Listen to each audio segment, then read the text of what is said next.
All right, so here's another application where we're finding velocity. And these are things we've done before, but now we're just using them with our new rules. And now that we, have more efficient ways of finding derivatives and more flexibility, we can be more comprehensive in the types of functions we can find the derivative for. So if we're talking about initial velocity, sometimes you'll see it as v naught, but that always equals the derivative because the velocity is derivative, right? And initial is the starting point. And so if we can find the derivative of this function, s primed of t, but not just the function itself, but at 0, right? So the initial velocity is going to be the derivative of this function when time is 0, right? Because t represents time. So the initial velocity is going to be the velocity when time is 0. All right, so let's start by finding the derivative function. So this is a quotient situation where this is f and this is g.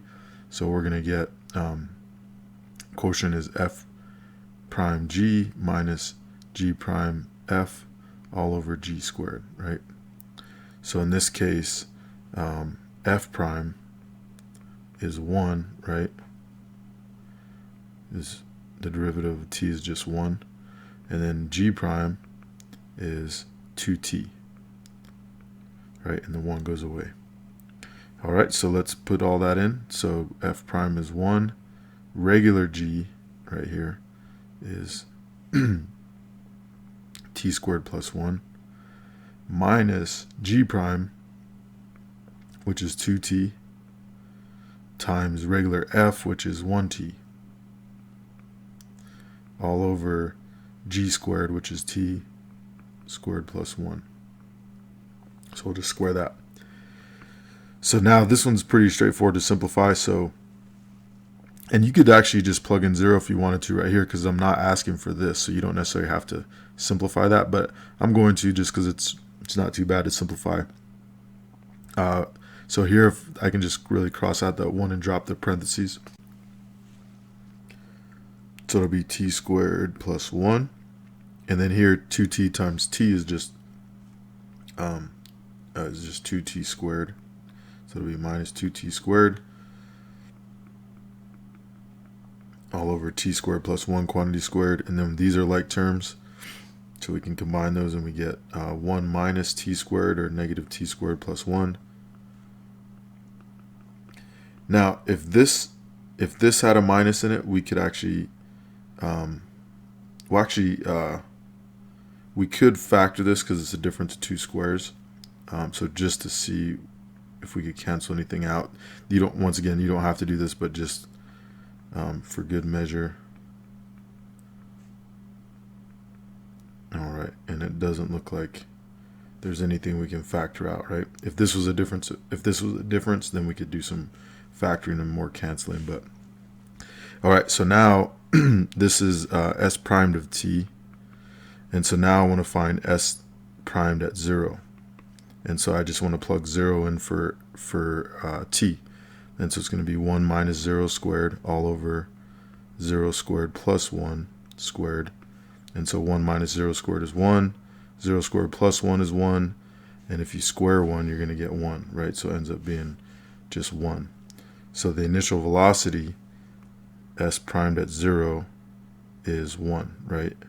Also known as initial velocity.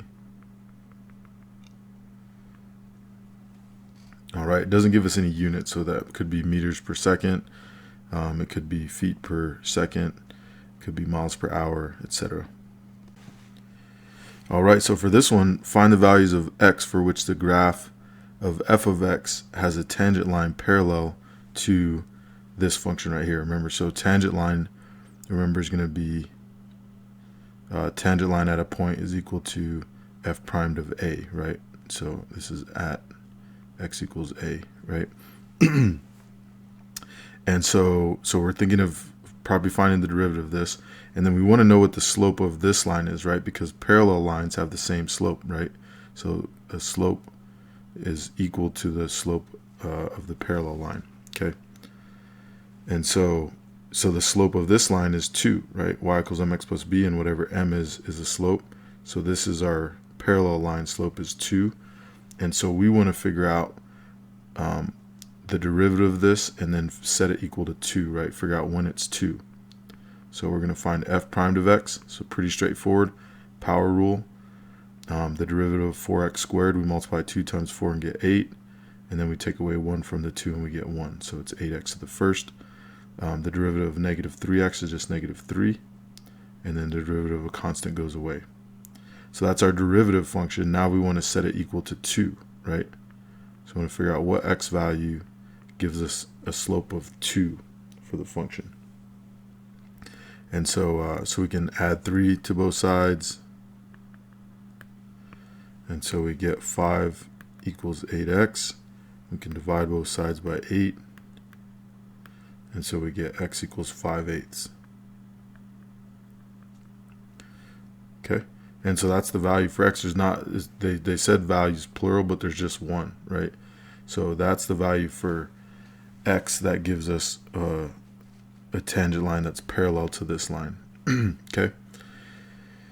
And if we wanted to, we could actually find the equation of that line, right? We could just take this value for x. We could plug it into this function here. So we could find f of 5/8, and that would give us the output. And then we could put in the slope of 2, right? So it would be, and we could use point slope. So it would be y minus whatever the output is of this once we put in 5/8, and then equals the slope times x minus 5/8. And that would be the point slope way to get that, to get the equation of that line. All right, so let me know if you have any questions, bring them to class. And I'll be happy to answer them, and then we'll get some time to practice and get really good at this stuff.